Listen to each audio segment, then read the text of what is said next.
It is an amazing sunny day here, and look at that little beauty. So this is a Super Soco small electric bike, and we have decided that the weather is so beautiful we're going to head over to the Forest of Dean and take this little beast for a spin.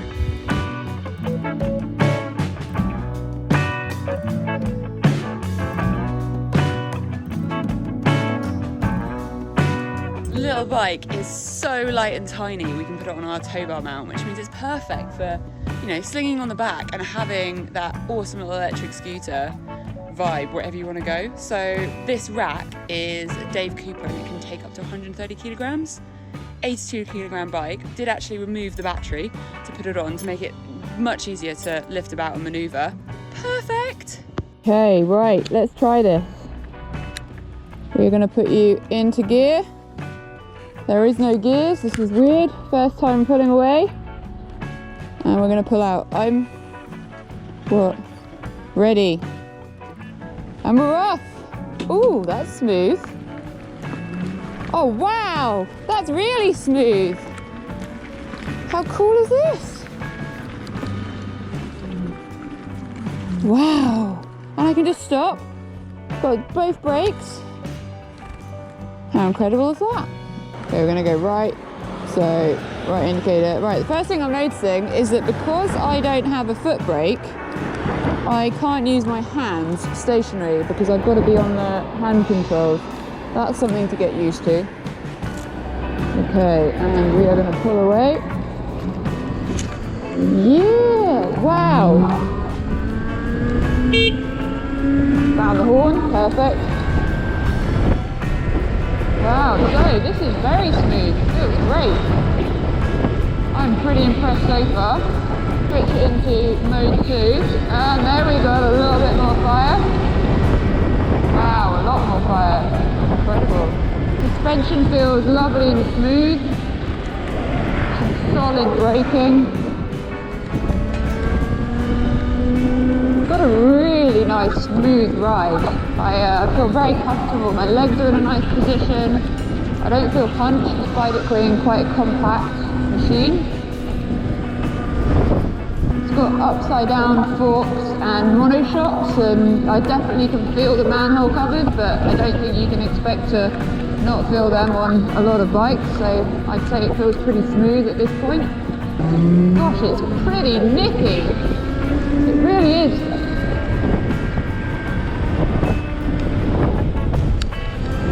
And I'm only in mode 2 at the moment. I'm turning right. Nice braking. So the indicators do not auto cancel, that's something to remember.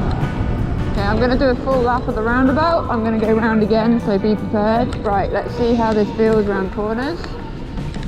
That is pretty comfortable.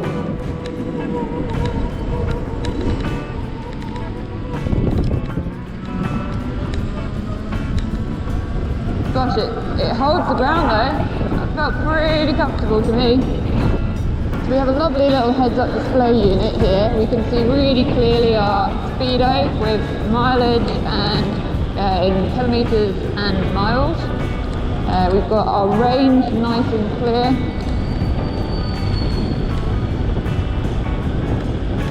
So at the moment I've got left.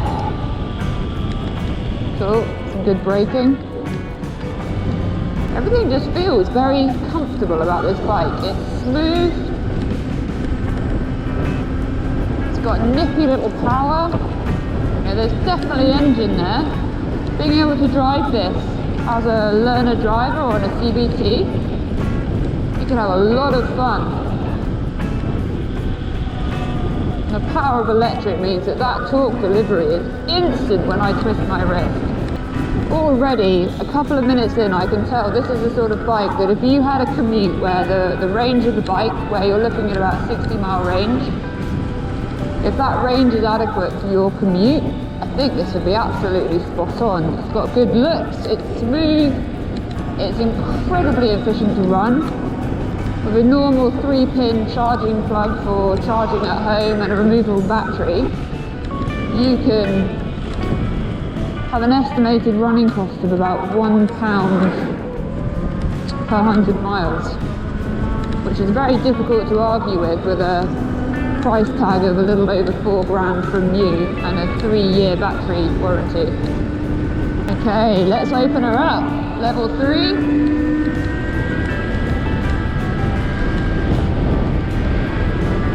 Wow. I am really impressed.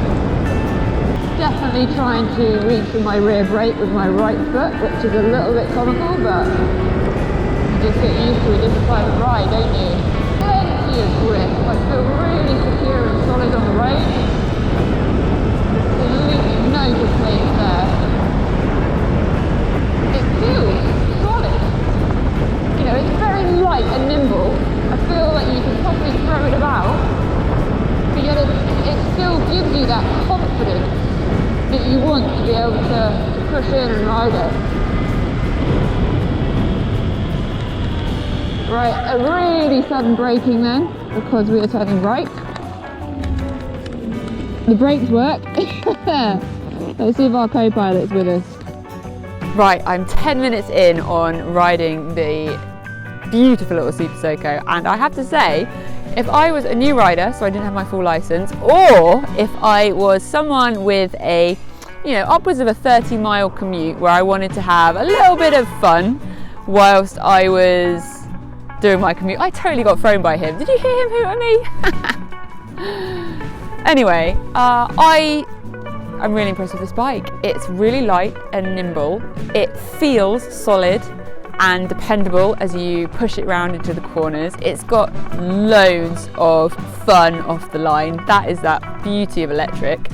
I think this is a bike to have a serious consider over, really. For the value you get, just over £4, £1 per 100 mile as far as your cost to run it. Yeah, I'm quite impressed. If you are someone that is like, oh no, electric bikes, I like the sound of my engine and all of that, blah blah blah, you cannot say a single thing against electric bikes until you've tried one, because they are just silly, so much fun, and this is like evidence of that. Time for some more riding, because I have plenty of range left. When a bike has pinion pegs, it would only be right to give them a test. Insert Rocky Monster. See how this goes. Okay, we've got Rocky Monster on the back. How does it feel back there? Pretty small. Pretty small. Okay, well, it's not really a two-man bike, is it?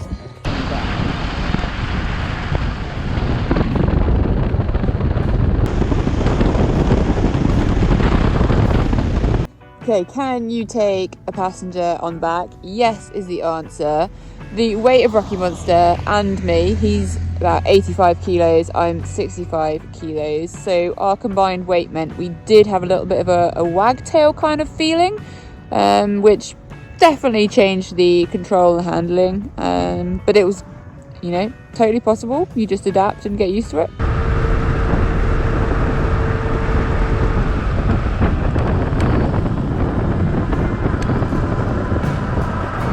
Absolutely buzzing. I can't believe how much fun it is. Just got the battery out. It's so easy to take the battery out. Going to put it on charge so that tomorrow can have some more fun.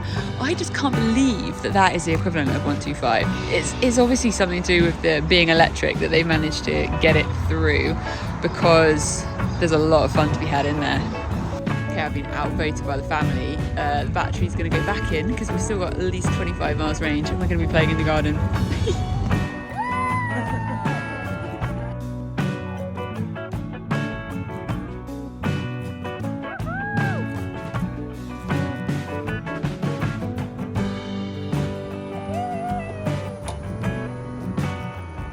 Time for some more fun.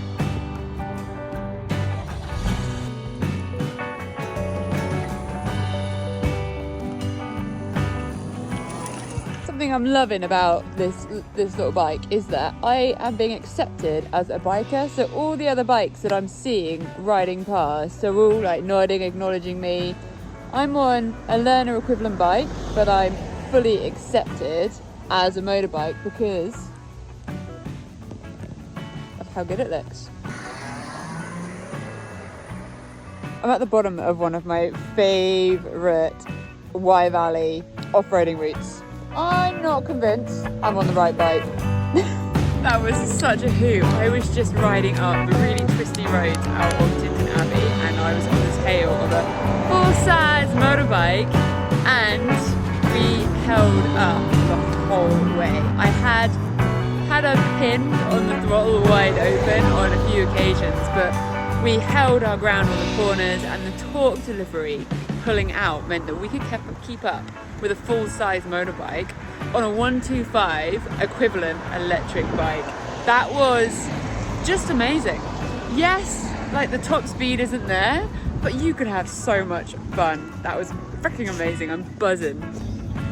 Monday night bike night and it's pretty awesome. How many people are getting pretty intrigued about this little electric bike? People sort of going, where's the exhaust pipes? And asking all the questions, and it's pretty exciting how new and different electric bikes are. But I think we're going to be seeing a lot more of them around, judging by how much I've fallen in love with this one.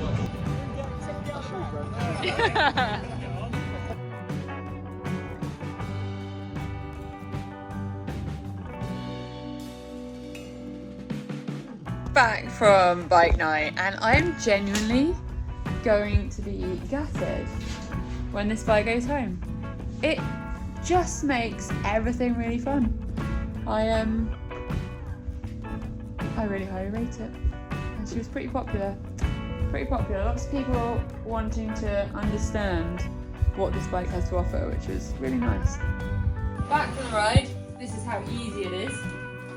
Plug her in. Light goes on, she's charging. More juice for tomorrow. Okay, living with a bike is very different to test riding it. So I'm about to do the market run, which means I'm going to be coming back loaded with fruit and vegetables on my back, on the bike. So let's see what we can do bag-wise. I've got my empty bag and the plan is to try and strap this on the back. I haven't staged this in any way, so this is my first go. Trying to work out best attachment points. Okay, that works. Over the top. Bear in mind it's an empty bag right now. That actually is a little bit trickier than I thought. My bungee's a bit long. Okay, let's try another plan. What we're going to do.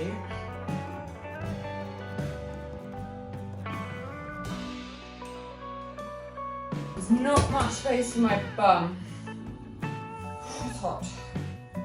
So, I don't think that is going to work. Okay. My bum fits. Okay. Let's go with that. Just going to throw a bonus one on maybe, because I have it.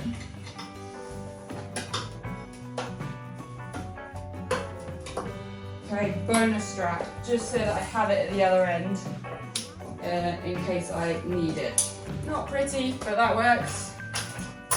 As you can see, we've got some areas where tie downs can go, a bar on the back. Worth noting that I'm no pro at luggage strapping, so this is just, you know, find some straps in the garage and see if I can make it work. The test will be at the other end once I've already bought my fruit and veg, bringing it home, so let's get going.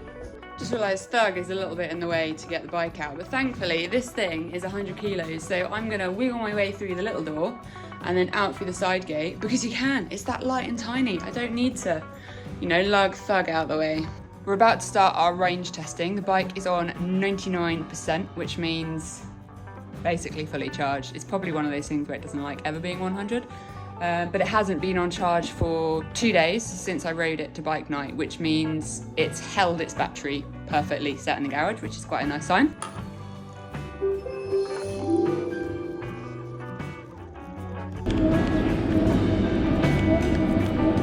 Electric, isn't it? Yep.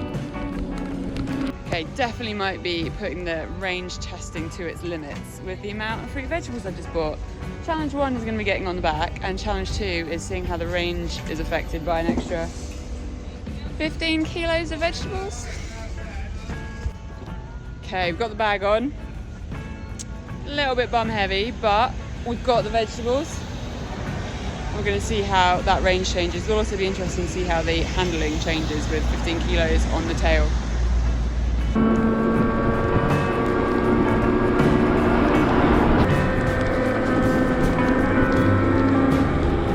Yes, mission success. We are home. That was absolutely fine. So a 15 kilo bag on the back is totally workable. I have a lot of range left. I think I've still got 70% battery.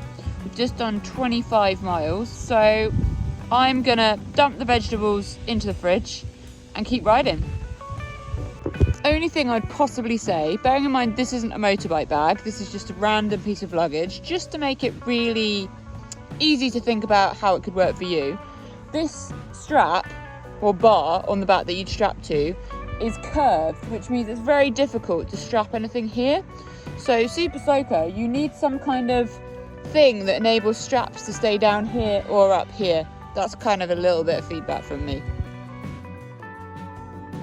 Okay, so my wear the bike out attempt has failed a little bit because I've actually worn out before the bike. I've been out for about 2 hours. I'm mimicking the urban commuting environment, which is really what this bike is designed for. And I'm now at 49% battery. I've done 33 miles. So at that rate, we're looking at spot on hitting the 60-mile range that Super Soco suggests the bike can do.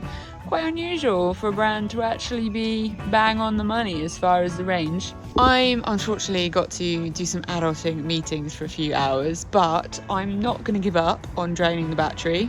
I am going to just come out later. I've got 49% to go.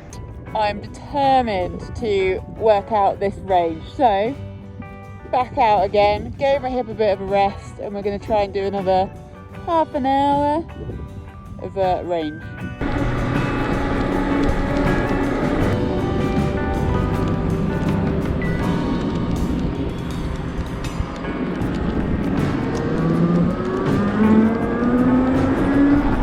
Woohoo! That was fun! The world is so beautiful. Look at this spot. It has come to the end of my time with the TC Max. I have to say it's a thumbs up from me. As far as the range goes, that is something that I haven't managed to drain, which is a very good sign. So for urban commuting, it had more oomph than me.